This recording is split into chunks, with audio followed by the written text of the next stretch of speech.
Le rassemblement mystique du corps de Christ. Vous vous rappelez de cela? Ouais, pas. Voilà.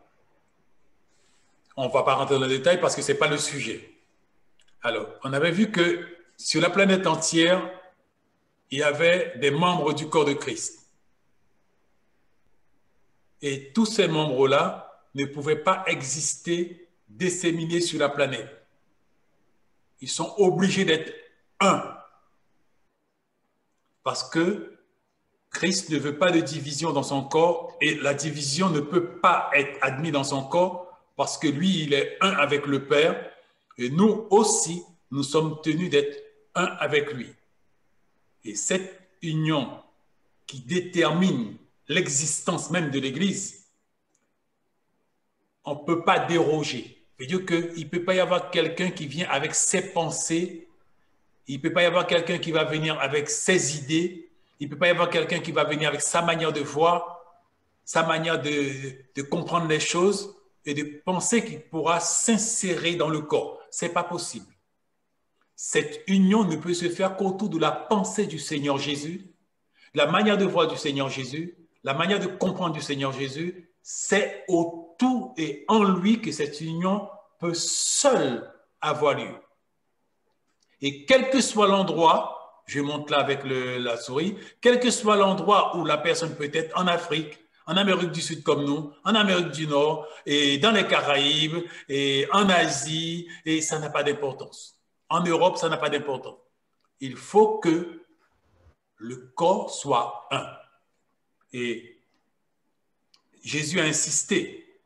Il a insisté sur ça pour que le corps soit un. On avait vu un petit peu la salle de réunion du corps de Christ, cette salle de réunion du corps de Christ, et l'esprit est à Moscou.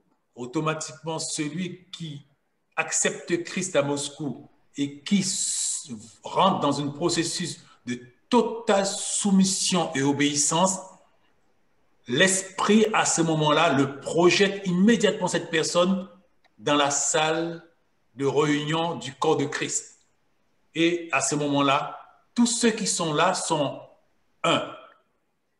Ils sont un. Ils sont un par la soumission et l'obéissance. Et mystiquement, surnaturellement, l'esprit prend cette personne et il le fait rentrer dans la salle de réunion. Et seuls ceux qui seront dans cette salle de réunion, dans les conditions requises, pourront dire « Je suis en Christ ». Et ce travail-là, c'est inlassablement que nous devons le faire. Tu peux arrêter celui-là. Alors, ce travail-là, c'est inlassablement que nous devons le faire et nous ne pouvons pas arrêter de pouvoir le faire. Alors voilà, c'est ce que nous avons vu ce matin dans Jean 17, 4 à 6, 20 à 24.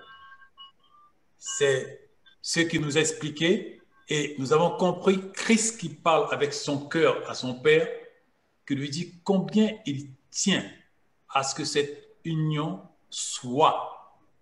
Parce que Christ sait que le salut d'un homme, d'une femme ne peut avoir lieu que si cette personne accepte de rejoindre le corps dans les conditions que lui-même a fixées. Dans les conditions que lui-même a fixées. Pas dans les conditions que nous aurons éventuellement fixées. Non, non, non, non, non. Que les conditions que lui-même a fixées. Eh bien, quand ceci est fait, nous pouvons à ce moment-là avoir la paix. Même si les difficultés sont là, même s'il y a la tempête, même s'il y a le feu, même s'il y a les grandes eaux, ce n'est pas important. La paix sera dans notre cœur. On aura cette paix, on n'aura pas besoin de s'inquiéter. Cette paix sera à l'intérieur de nous, en nous, et cette paix nous assure que nous sommes dans la salle de réunion du corps de Christ. Alors voilà, mes bien-aimés, et ceci